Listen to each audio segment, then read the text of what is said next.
নমস্কার, জয় শ্রীরাম, হর হর মহাদেব। গত ৫-৭ বছরে মমতা এবং অভিষেকের কথা শুনে যতটা না রাগ হয়েছে, তার থেকেও বেশি মাথায় রক্ত উঠে গেছে যখন তৃণমূল কংগ্রেসের মুখপাত্র কুণাল ঘোষ মুখ খুলেছে। আসলে এই কুণাল ঘোষ দুনিয়ার যত কুযুক্তি এই লোকটার মাথায় আছে, এবং সেই জন্য তৃণমূলের অন্যায়গুলোকে ডিফেন্ড করার জন্য এমন এমন সব কথা বলেছে যে সকলেরই একদম গা পিত্তি জ্বলে আছে, এবং পশ্চিমবঙ্গের বেশিরভাগ মানুষই এই লোকটাকে সহ্য করতে পারে না।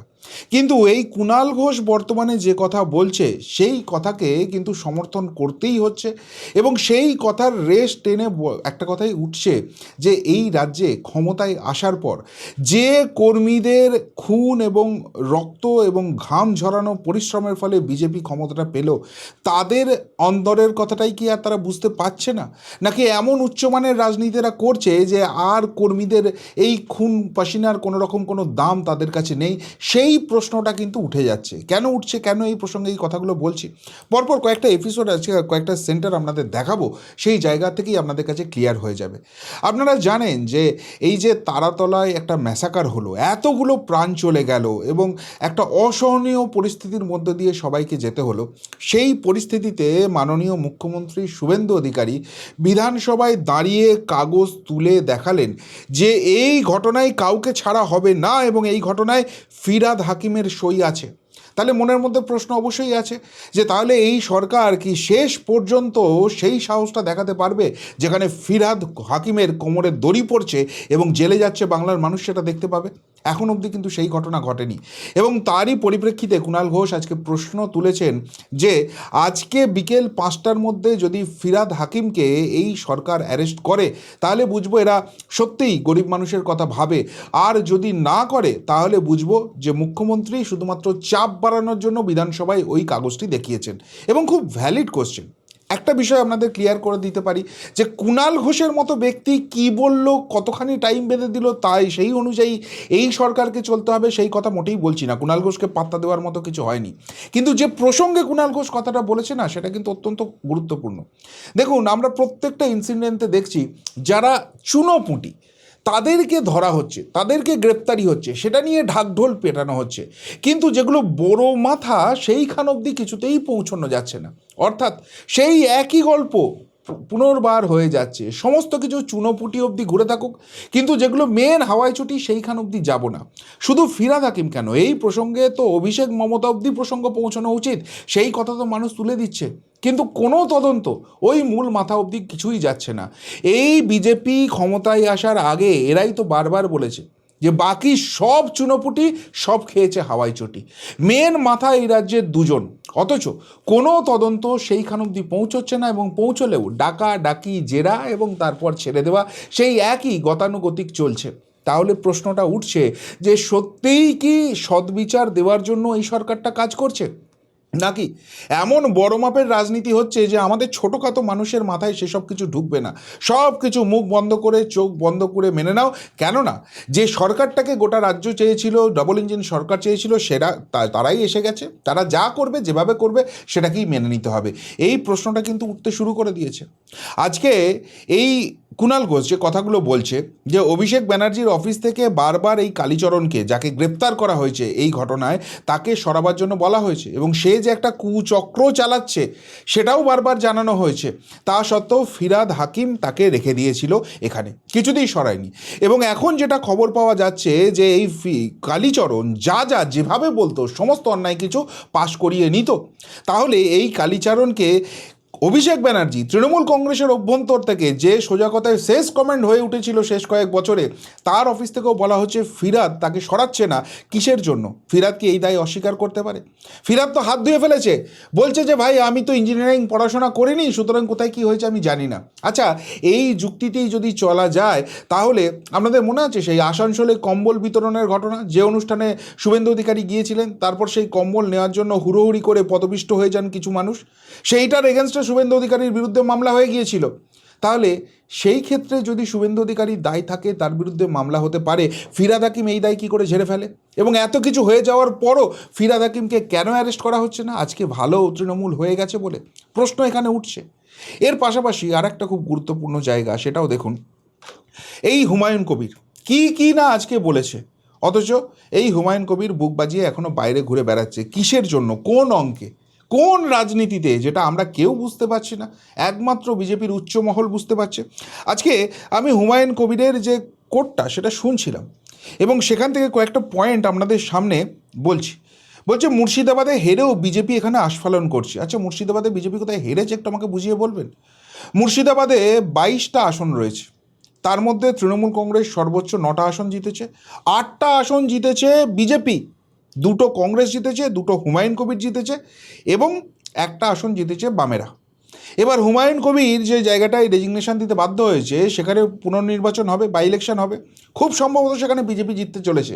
তাহলে 9-9 হয়ে যাবে। তাহলে বিজেপি হেরেছে কোথায়? আর যদি সেটা হেরেও যায় বিজেপি, এই হুমায়ুন কবির 2টো আসন জিতেছে, তার মধ্যে একটা রেজিগনেশন দিতে হয়েছে, তার মানে বিজেপির থেকে তো হুমায়ুন কবির পিছিয়ে আছে। তারপরেও হুমায়ুন কবিরের আস্ফলনটা শুনুন। বলছে ময়দানে নেমে মার শুরু যদি করি না তাহলে বিজেপির পতাকা বোয়ার লোক থাকবে না। আরও কি বলছে হুমায়ুন কবির? বলছে মাথা গরম হয়ে গেলে ওসব মুখ্যমন্ত্রী, এসপি কাউকে আমি চিনি না। ভাবতে পারছেন? নিজেকে আইন আদালত সমস্ত কিছুর ঊর্ধ্বে ভাবছে হুমায়ুন কবির এবং বলছে আমি যেদিন ময়দানে মুসলমানদের নিয়ে নেমে যাব সেদিন শ্যাটা ভাঙা মার শুরু করব। বুঝতে পারছেন কী অবস্থায় যাচ্ছে? তাহলে মুর্শিদাবাদের হিন্দুরা কোন জায়গায় রয়েছে? আপনাদের মাথায় রাখতে হবে এই হুমায়ুন কবির একসময় বলেছিল যে আমি 2 ঘন্টার মধ্যে এখানকার 30% অর্থাৎ যারা হিন্দুরা রয়েছে তাদেরকে কেটে ভাগীরথীর জলে ভাসিয়ে দিতে পারি। এই হুমায়ুন কবির বাংলার সঙ্গে যার কোনো সম্পর্ক নেই, হিন্দু অত্যাচারের প্রতীক যে, সেই বাবরের নামে বাবরি মসজিদ এখানে তৈরি করার প্ল্যান করছে। পরিষ্কারভাবে একজন হিন্দু বিরোধী লোক, কিন্তু তারপরেও এত বড় বড় বগলমবাজি করার পরেও হিন্দু এবং মুসলমানের মধ্যে টেনশন বাড়িয়ে দিয়ে একে অপরের বিরুদ্ধে মারপিট শুরু করে দেওয়ার পরিকল্পনা করলো এবং হিন্দুদের বেছে বেছে মেরে ফাটিয়ে দিয়ে কেটে ভাগীরথের জলে ভাসিয়ে দেওয়ার মতো ভয়ঙ্কর সব বিস্ফোরক কথাবার্তা বললেও আজকে বুক ফুলিয়েও বাইরে ঘুরে বেড়াচ্ছে। কোন অঙ্কে? হিন্দু বিরোধী যারা, হিন্দুদের যারা প্রকাশ্যে থ্রেট করছে, সরকার এখনও কেন তাদের বিরুদ্ধে কোনো স্টেপ নিচ্ছে না? রাজনীতির অঙ্কটা একটু আমাদেরও বুঝিয়ে বলা হোক না। সত্যিই আমরা এই রাজনীতির অঙ্ক বুঝতে পারছি না। আর বিত্তাপ আমরা কোথায় দেখছি? বিত্তাপ দেখছি ওই চুনোপুটির জায়গায়। আপনাদের দুটো ইনসিডেন্ট দেখায় পরপর, তাহলেই বুঝতে পারবেন। বহরমপুরের যোগী মডেল কি হয়েছে বহরমপুরে, যেটুকুনি খবর পেলাম, বহরমপুর শহরের শহীদাবাদ বাঙালপাড়ার ঘটনা এটা। সেখানকার টাউন তৃণমূল কংগ্রেসের যুব সভাপতি পাপাই ঘোষ বিলাসবহুল একটা বাগান বাড়ি বানিয়েছিল সরকারি পার্কের জমি অবৈধভাবে সেটাকে দখল করে, এবং সেখানে বুলডোজার চলেছে। একদম ঠিক, বুলডোজার অবশ্যই চলা উচিত। এই যারা অবৈধ নির্মাণ করে রেখেছে, এরা যারা গায়ের জোরে জবরদখল করেছে, তোলামূলের সাহায্য নিয়ে বা তোলামূলটা করার জন্য যারা বাংলা থেকে লুটে পুটে খেয়েছে, তাদের কাউকে ছাড় দেওয়ার কোনো জায়গা নেই। একদম চুনোপুটি হলেও তাকে ধরতে হবে, সর্বোচ্চ স্তর হলেও ধরতে হবে। কিন্তু মুশকিলটা হচ্ছে শুধু চুনোপুটিদের উপরই আস্ফালনটা দেখছি। আর একটা ঘটনা দেখলে আপনারা বুঝতে পারবেন, সেটা হচ্ছে রানীগঞ্জে ঘটেছে ঘটনাটা। ইসিএলের জমি দখল করে তৃণমূলের কার্যালয়, পশ্চিম বর্ধমানের বিনোদনের অফিস চলল বুলডোজার।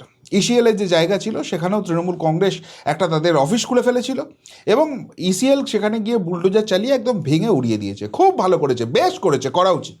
কিন্তু এইখানে প্রশ্নটা উঠছে যে এটা ওই রানীগঞ্জের কে বিনোদ বলে নেতা আছে সে, নাকি ওই বহরমপুরে কে তৃণমূলের একটা চুনোপুটি নেতা আছে পাপাই ঘোষ সে, সেই জন্য এখানে বুলডোজার চালানোর সাহস দেখানো যাচ্ছে। কিন্তু এই নামটা যদি অভিষেক ব্যানার্জি হয়ে যায় তাহলে আর এই সরকারের হিম্মত হবে না। এরকম কোনো ব্যাপার আছে কি? আমরা তো শুনলাম অভিষেক ব্যানার্জি অবৈধ নির্মাণ করেছে। স্বয়ং মুখ্যমন্ত্রী শুভেন্দু অধিকারী তিনি বললেন অভিষেক ব্যানার্জি, তার লিভস অ্যান্ড বাউন্ডস কোম্পানি, তার বাবা সবাই মিলে 24টা প্লট সেখানে করেছে এবং সেগুলো অবৈধ নির্মাণ। আমরা শুনলাম যে সেই নিয়ে একটা নোটিশ চলে গেছে পুরসভার তরফ থেকে, যার পরই ফিরহাদ হাকিম রেজিগনেশন দিল এবং সেই ফিরহাদ হাকিমের অফিস থেকে বা ওই পুরসভার অফিস থেকে নোটিশ চলে যাওয়ার পর সেখানে আমরা তরপানি শুনলাম ভাইপোর।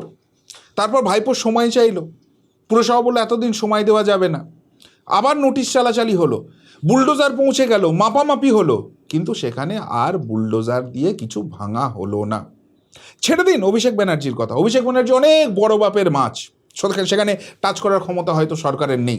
ইডি সিবিআই অবধি কাঁপে, কারণ এই অভিষেক ব্যানার্জি তো ইডি অফিস থেকে বেরিয়ে পকেটে হাত দিয়ে ফুটো মস্তানের মতো করে বলতো আজকে ইডিকে আমি 0 দিলাম, আজকে ইডিকে আমি নেগেটিভে মার্কিং করলাম। তারপরে তাকে কেউ কিছু করতে পারে না। কালীঘাটের কাকু বলেই দিয়েছে আমার সাহেবকে কেউ ছুঁতে পারবে না, মানে কালীঘাটের কাকুও জানি ইকুয়েশনটা কোথায় হয়ে আছে। এদের থেকে ছোটোখাটো একটা লোকের কথা বলছি, জাভেদ খানের ছেলে, যার নাকি 90খানা অবৈধ প্রপার্টি আছে কলকাতার মধ্যে, খোদ মুখ্যমন্ত্রী বলেছেন। আজকে সেই জাভেদ খান ভালো তৃণমূল হয়ে গেছে, ঋতব্রতদের সঙ্গে এক বেঞ্চে বসে, মমতার সঙ্গে দূরত্ব বাড়িয়েছে। কই সেখান নিয়ে তো কোনো রকম কিছু দেখা যাচ্ছে না, সেখানে তো বুলডোজার চলছে না। তাহলে বুলডোজার শুধুমাত্র চলবে যারা এই চুনোপুটি নেতা আছে, আর সেটা নিয়েই হই হই করতে হবে। দেখো কি দারুণ কাজ হচ্ছে, কি অসাধারণ কাজ হচ্ছে। মানে যে যত বড় মাপের নেতা, যে যত বড় করাপ্টেড নেতা, যে যত বড় টাকার আস্ফালন আছে, যার যত বড় কানেকশন আছে, তার কাছে অবধি পৌঁছানোর ক্ষমতা তত কম। এটাই কি জনমানসে এস্টাবলিশ হচ্ছে না? আবারও বলছি, আমার খুব ক্ষুদ্র বুদ্ধি, সেই ক্ষুদ্র বুদ্ধিতে আমি রাজনীতি বুঝি না, আমি খুব আবেগী মানুষ, আমি সেই জন্য রাজনীতি বুঝি না। আপনারা অনেকে কমপ্লেন করেন, আমি সত্যিই বুঝতে পারছি না। যদি কেউ বুঝে থাকেন একটু বুঝিয়ে দেবেন তো, কেন ফিরহাদ হাকিম অ্যারেস্ট হচ্ছে না? কেন অভিষেক ব্যানার্জির বাড়িতে বুলডোজার চলছে না? কেন জাভেদ খানের ছেলের বাড়ির প্রপার্টিতে সেখানে বুলডোজার চলছে না? যত চলছে এই ইসিএল এর কার্যালয়ে, যত চলছে বহরমপুরে। আরেকটা ইনসিডেন্ট আজকে আমি দেখলাম, সেই ইনসিডেন্টটা কেন বলছি সেটা একটু পরে আপনারা বুঝতে পারবেন। সেটা হচ্ছে এই মালটার খবরটা পেলাম, একে বলা হচ্ছে সুন্দরবনের বেতাজ বাদশাহ, এর নাম হচ্ছে সুবিদ আলী ঢালি। একসময় মুরগি ছাগল এইসব বিক্রি করতো, তো ভালো কথা, সে মুরগি ছাগলকেও বিক্রি করতেই পারে, কোনো পেশায় ছোটা নয়। কিন্তু এই সুবিদ আলী ঢালি কয়েকশো কোটি টাকার মালিক হয়ে গেছে। 30 বিঘে জমি, গোসাবা থেকে কলকাতায় প্রচুর প্রচুর প্রপার্টি, এবং সেখানে মানে একদম রাজপ্রাসাদ সম বাগান বাড়ি থেকে আরম্ভ করে সব কিছু আছে। তো এই সমস্ত কিছু কি মুরগি ব্যবসা করে এসছে? যেটুকুনি খবর পেলাম না, ওই তোলামূলের হয়ে তোলাবাজি করতে গিয়ে এসেছে। এবং তার থেকেও বড় কথা, এই মানুষটা এতখানি নৃশংস, এতখানি অসভ্য, এতখানি সমাজবিরোধী, ছোট ছোট বাচ্চাদের অপহরণ করে আটকে রাখতো যাতে তাদের মায়েদের জোর করে বিছানায় টেনে আনা যায়। কতখানি হিন্দু বিরোধী বদমাইশ একটা লোক, চিন্তা করতে পারছেন? কতখানি নারী বিদ্বেষী একখানা লোক, চিন্তা করতে পারছেন? কিন্তু এদের বিরুদ্ধে বলতেও আজকাল ভয় লাগছে, এদের খবরগুলো সামনে আনতেও ভয় লাগছে। কেন জানেন? কেননা বিজেপিতে এখন নীতি পুলিশে ভরে গেছে। আমি দেখলাম এই আমারই এলাকা সোনারপুর দক্ষিণ, সেখানকার বিধায়িকা রূপা গঙ্গোপাধ্যায়, তিনি বক্তব্য রেখেছেন।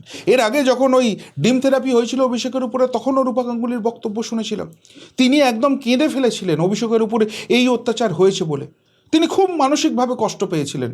রূপা গাঙ্গুলি প্রশ্ন তুলেছিলেন যে যখন তিনি খবর পেলেন অভিষেকের উপর এরকম অত্যাচার হয়েছে, তিনি আইসিকে ফোন করেছেন যে কি হচ্ছে এসব, ইমিডিয়েটলি যান, ছেলেটাকে রেস্কিউ করুন। অভিষেক ব্যানার্জি ছেলে, বুঝুন, অভিষেক ব্যানার্জি ছেলে, ওর উপর অত্যাচার হচ্ছে, ওকে রেস্কিউ করুন। এবং সেখানেই থেমে থাকেননি রূপা দেবী। এরপর তিনি স্বয়ং এসপিকে ফোন করে ধমকেছিলেন যে কেন ওখানে ওই সব জিনিস হচ্ছে। আচ্ছা, রূপা দেবী কি জানেন না সোনারপুরে তৃণমূলীরা কি অত্যাচার এখানকার বিজেপি কর্মীদের উপর করেছে? আবারও বলছি, কোনো মানুষকে আমি আইন হাতে তুলে নিতে বলছি না, আইন হাতে তুলে নেওয়ার কোনো দরকার নেই। কিন্তু ওখানে রূপা দেবী বলছেন অভিষেকের উপর ডিম থেরাপি হয়েছে, যদি হয়েও থাকে প্রশ্নগুলো তো অন্য উঠবে। নাম্বার 1, এই অভিষেক ব্যানার্জি শান্ত সোনারপুরকে অশান্ত করতে কেন এসেছিলেন? তিনি বললেন তার এক দলের কর্মী সঞ্জু কর্মকার পোস্টপল ভায়োলেন্সে বিজেপির হাতে খুন হয়েছে, সেই জন্য তিনি সোনারপুরে তার পরিবারের সঙ্গে দেখা করতে এসেছিলেন। কিন্তু বাস্তব কি? বাস্তব হচ্ছে সঞ্জু কর্মকার একজন সমাজ বিরোধী, প্রকাশ্যে মদ গাঁজা খেত, ওই এলাকা উত্তক্ত করে রাখত। এই সঞ্জু কর্মকার তার আগের রাত্রে অত্যধিক নেশা করে এবং তার ফলে তার ব্রেন স্ট্রোক হয়ে তার মৃত্যু হয়, এমনই কথা তার স্থানীয় যারা প্রতিবেশী রয়েছে তারা বলছে, এমনই কথা তার বাড়ির সদস্যরা অবধি বলছে। অথচ সেই ঘটনাকে পোস্টপোল ভায়োলেন্স করে শান্ত সোনারপুরকে অশান্ত করতে এসেছিল অভিষেক ব্যানার্জি। 2 নম্বর কথা, এই যে অভিষেক ব্যানার্জি সোনারপুরে আসছে, সে তার আগেই ঘোষণা করে দিয়েছিল যে তার উপর অ্যাটাক হতে পারে। অথচ অভিষেক ব্যানার্জি কি পুলিশকে এই কথা বলেছিল যে আমার উপর অ্যাটাক হতে পারে, ওখানে প্রয়োজনীয় আপনারা সিকিউরিটি ব্যবস্থা করুন, নাহলে আমি যাব না? অভিষেক ব্যানার্জির নিজস্ব সিকিউরিটি সিস্টেম আছে, সেটাকে কি অ্যাক্টিভেট করা হয়েছিল? করা হয়নি, মানে ওখানে উত্তেজনা তৈরি করতে বলা হচ্ছিল। এই যে পুরো প্ল্যানটা, এটা অভিষেক ব্যানার্জিরই কি ছিল? কেননা তারপরেই আমরা দেখলাম অভিষেক ব্যানার্জিকে হসপিটালে ভর্তি করার মতো অবস্থা হয়নি, অথচ অভিষেক ব্যানার্জি এবং তার পিসি সমানে দাবি করে যাচ্ছে যে অভিষেক ব্যানার্জির চোখে ক্ষতি হয়ে গেছে, তাকে বিদেশে চলে যেতে হবে, বিদেশে পালানোর অছিলা খুঁজছে। এই সমস্ত কিছু তদন্তের আওতায় নিয়ে আসার দরকার ছিল না? রূপা গাঙ্গুলি তো সেই বিষয়ে কথা বলার যে আমি পুলিশকে বলছি এর সদর্থক তদন্ত করো, এবং অভিষেক ব্যানার্জি এটার মধ্যে কতখানি ইনভলভ রয়েছে, আর কি বিগার কনস্পিরেসি সেখানে অভিষেক ব্যানার্জি করতে গিয়েছিল সেটা জানার দরকার আছে না। অভিষেক ছেলেটার উপরে এই অত্যাচার হয়েছে, সেটার জন্য তিনি আইসিএসপিকে ধমকাচ্ছে, সৌজন্যের রাজনীতি করছেন। তিনি বলছেন মমতা বন্দ্যোপাধ্যায় সম্বন্ধে যে কথাগুলো বলা হয় সেগুলো একদমই উচিত নয়, তিনি সমর্থন করছেন না। আচ্ছা, আর মমতা বন্দ্যোপাধ্যায় স্টেজে উঠে যখন 2 অক্ষর 4 অক্ষর পরপর বলে যেতেন নরেন্দ্র মোদীজি সম্বন্ধে, অমিত শাহজি সম্বন্ধে, নাড্ডাজিকে যিনি নাড্ডা ফাড্ডা গাড্ডা চাড্ডা বলতেন, সেইগুলো খুব শালীন ছিল, সেগুলো খুব সুন্দর ছিল। এই মমতা ব্যানার্জি যখন বলতেন যে 4 তারিখ রেজাল্ট বেরোনোর পর বিজেপি কর্মীদের বাড়ির বাইরে পোস্টার টাঙা করাবো যে জীবনে আর কোনো দিন বিজেপি করব না, মানে এই অত্যাচারটা করাবো, সেগুলো সব সঠিক ছিল। আজকে সেই মমতা বন্দ্যোপাধ্যায়কে যদি কোনো বিজেপি কর্মী সমর্থক বা কেউ ট্রোল করেন, সেটাকে রূপাদেবী সমর্থন করতে পারছেন না। এটা কোন রাজনীতি হচ্ছে? আবারও বলছি, আমি বুঝতে পারছি না। সত্যিই কি বিজেপি কর্মী সমর্থকরা এটাকেই সমর্থন করছেন? আমরাই বেশি বেশি করে ভেবে ফেলছি এটাই সঠিক রাজনীতি চলছে, যে অভিষেক ব্যানার্জি, মমতা ব্যানার্জি, ফিরহাদ হাকিম, জাভেদ খান, এদের টাচ করা হবে না। যেগুলো এই ছোটোখাটো চুনোপুটি আছে, যেগুলোকে করলে বেশ একটু মিডিয়া হাইপ হয়ে যাবে, সেইগুলোকেই শুধুমাত্র ট্রিটমেন্ট করা হবে। বাকি যারা ভালো তৃণমূল গোত্রে পড়ে গেছে এবং সেই গোত্রে খুব সম্ভবত মমতা বন্দ্যোপাধ্যায়, অভিষেক বন্দ্যোপাধ্যায়রাও ঢুকে গেছে, তাদের বিরুদ্ধে কোনো শব্দ করো না, কোনো প্রশ্ন করো না, কোনো আওয়াজ তুলো না। এটাই কি পন্থা হতে চলেছে? প্রশ্নটা কিন্তু থেকে যাচ্ছে। কি বলবেন এই নিয়ে? যদি কিছু বলার থেকে অবশ্যই কমেন্ট বক্সে কমেন্ট করে জানাবেন। এখনকার মতো এখানেই শেষ করলাম, ফেরত আসছি নতুন প্রতিবেদন নিয়ে খুব তাড়াতাড়ি। ভালো থাকবেন, সাথে থাকবেন, পাশে থাকবেন। নমস্কার।